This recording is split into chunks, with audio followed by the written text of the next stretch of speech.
Good morning, नमस्कार। आज का अखबार में आप सभी का स्वागत है। मैं हूं आपके साथ साक्षी केसरी। खबरों की शुरुआत करते हैं हर रोज की तरह। अखबारों की सुर्खियां क्या कहती हैं, इस पर होगी चर्चा। तो सबसे पहले हिंदुस्तान की बात कर लेते हैं। बता दें कि ज्ञानव्यापी मामले को लेकर के यहां पर तमाम जानकारी जो है अब धीरे धीरे सामने आ रही है। ये कहा जा रहा है कि ज्ञानव्यापी के तीनों जो गुंबद हैं उनके नीचे मंदिर के साक्ष्य मिले हैं और अब मथुरा में श्री कृष्ण जन्मस्थान मामले में भी सुनवाई होगी। ज्ञानव्यापी की पहले बात कर लेते हैं तो स्पेशल कोर्ट कमिश्नर की सर्वे रिपोर्ट में भी वजू खाने में कुंड में शिवलिंग जैसी आकृति मिलने का जिक्र किया गया है। रिपोर्ट में ज्ञानव्यापी में स्वास्तिक त्रिशूल देखने का भी दावा किया गया है।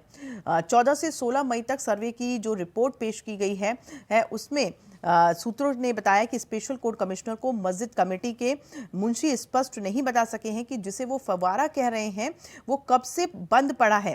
कभी कहा कि 20 साल से, तो कभी कह रहे हैं 12 साल से बंद पड़ा है। इस आकृति में एक छेद के अलावा न कोई अन्य छेद मिला है और ना ही फव्वारा के कोई पाइपलाइन मिल रहा है जिससे कि ये कहा जा सके कि ये फव्वारा है। तो अब क्या क्या नजर आया है सर्वे में, इसकी भी जानकारी आपको दे देते हैं। तो 14 मई को सर्वे के दौरान ज्ञानव्यापी मस्जिद के उत्तरी, मध्य और दक्षिणी गुंबदों के नीचे शंकुकार शिखर नुमा आकृति दिखी। उन पर स्वास्तिक, त्रिशूल और फूल के चिन्ह दिखे हैं। पहले गुंबद में 8.5 फीट नीचे शिखर नुमा ढांचे की ऊंचाई 2.5 फीट और व्यास लगभग 18 फीट है। यही माप मध्य और केंद्रीय गुंबद के नीचे मिले शिखर की भी है।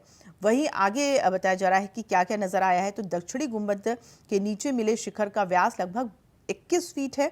तीनों ही गुंबदों में शिखर की ओर 3 फीट चौड़ा रास्ता गया है। मस्जिद के तहखाने में पुराने पत्थरों से बने 3 खंबे भी दिखे हैं जिन पर सनातन संस्कृति के प्रतीक चिन्ह मिले हैं। दीवारों पर भी चिन्ह देखे गए हैं। तो अब इस पूरे मामले को लेकर के जो है रिपोर्ट चूंकि निचली अदालत में पेश की गई, लेकिन सुप्रीम कोर्ट ने निचली अदालत को साफ इनकार किया था कि कोई भी आदेश ना दे और कोई भी फैसला ना सुनाए, क्योंकि इस पर सुप्रीम कोर्ट आज फैसला सुनाने वाला है।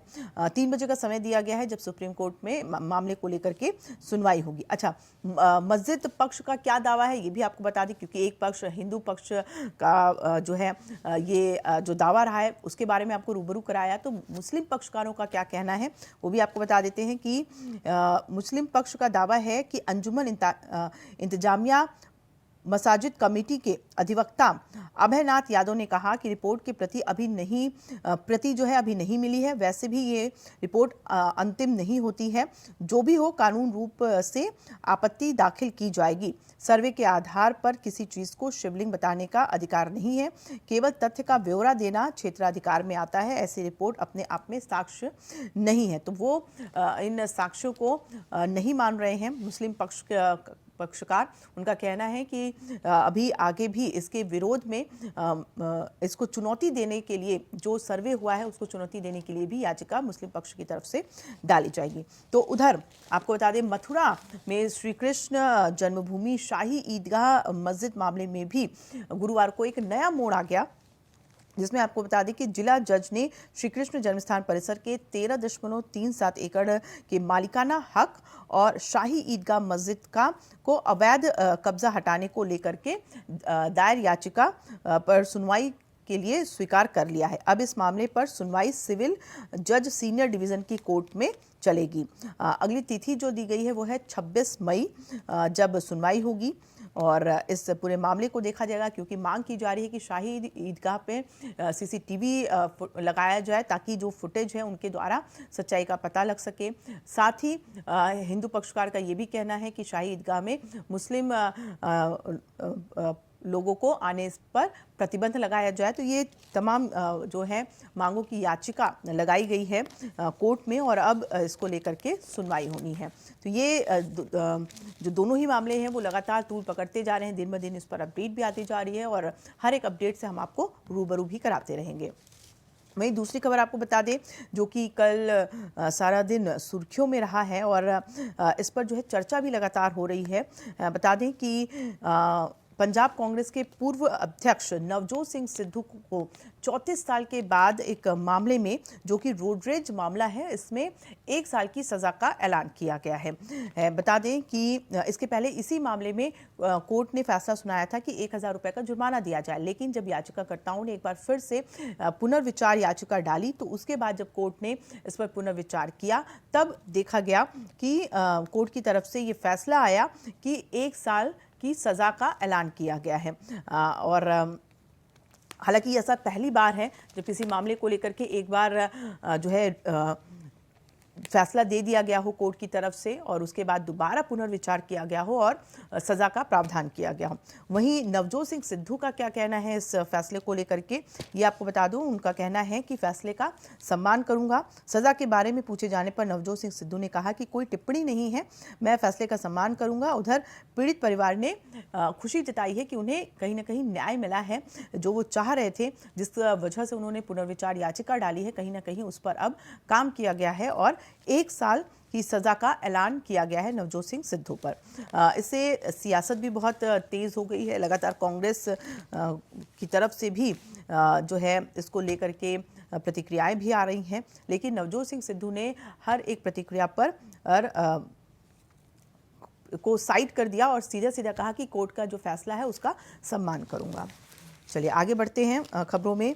बता दें आपको कि खाने का तेल अब सस्ता होगा और एलपीजी सिलेंडर महंगा। जी हाँ, बाजार में 2 महीने की सबसे बड़ी गिरावट तेल की कीमतों में महंगाई बढ़ने की आशंका के कारण विदेशी बाजारों की तर्ज पर घरेलू शेयर बाजार भी गुरुवार को भारी गिरावट में बंद हुए। ये हम आपको बता रहे हैं कि बीएसई 2.61% की भारी गिरावट इसमें दर्ज की गई है। लेकिन वहीं एलपीजी सिलेंडर की अगर बात कर लें तो इंडोनेशिया ने 23 मई से पाम ऑयल पर लगे प्रतिबंध को हटाने का ऐलान किया है। देश में कारोबारियों की मांग पर इंडोनेशिया की सरकार को ये फैसला लेना पड़ा है। इसका सीधा असर आने वाले समय में भारतीय बाजारों में दिख सकता है। खाद्य तेलों की कीमतों में गिरावट आ सकती है। इंडोनेशिया ने बीते 28 अप्रैल को पाम ऑयल निर्यात पर बैन लगा दिया था। इस बीच गुरुवार को भारतीय कंपनियों ने घरेलू एलपीजी गैस सिलेंडर के दाम में 3 रुपये 50 पैसे की बढ़ोतरी कर दी है। दिल्ली में बिना सब्सिडी वाला 14.2 किलोग्राम का एलपीजी सिलेंडर अब 1000 के पार पहुंच गया है, जो पहले 999 रुपये 50 पैसे था। एलपीजी की दरों में इस महीने दूसरी बार ये बढ़ोतरी की गई है। तो एलपीजी के दाम में बढ़ोतरी की गई है और इसको लेकर के कहीं ना कहीं आम जनता की जेब पर ये इसका असर देखने को मिल सकता है। वहीं आपको बता दें कि पंजाब कांग्रेस के दिग्गज नेता सुनील जाखड़ बीजेपी में शामिल हो गए हैं। बीजेपी अध्यक्ष जेपी नड्डा ने उन्हें पार्टी की प्राथमिक सदस्यता दिलाई है। जाखड़ ने 14 मई को कांग्रेस छोड़ दी थी और उन्होंने कहा कि कांग्रेस में राष्ट्रवादी आवाज दबाने की कोशिश हो रही है। तो कांग्रेस में देखिए अंतर्कलह लगातार सामने आती रही है, चाहे वो पंजाब हो, चाहे उत्तराखंड हो, चाहे यूपी हो, वो तमाम राज्यों में कांग्रेस के अंदर फूट पड़ती हुई नजर आ रही है। अब सुनील जाखड़ जिन्होंने कांग्रेस का दामन छोड़ दिया था और उनका ये कहना था कि उनकी 3 पीढ़ियों ने कांग्रेस का साथ दिया है, कांग्रेस के साथ काम किया है, कंधे से कंधा मिलाकर खड़े रहे हैं, लेकिन चूंकि अब सुनील जाखड़ का ये कहना है कि कांग्रेस में राष्ट्रवादी आवाज दबाने की कोशिश की जा रही है और जिसकी वजह से उन्होंने कांग्रेस से किनारा किया और अब बीजेपी का दामन थाम लिया है सुनील जाखड़ ने। तो इससे एक बड़ा झटका माना जा रहा है कांग्रेस के लिए।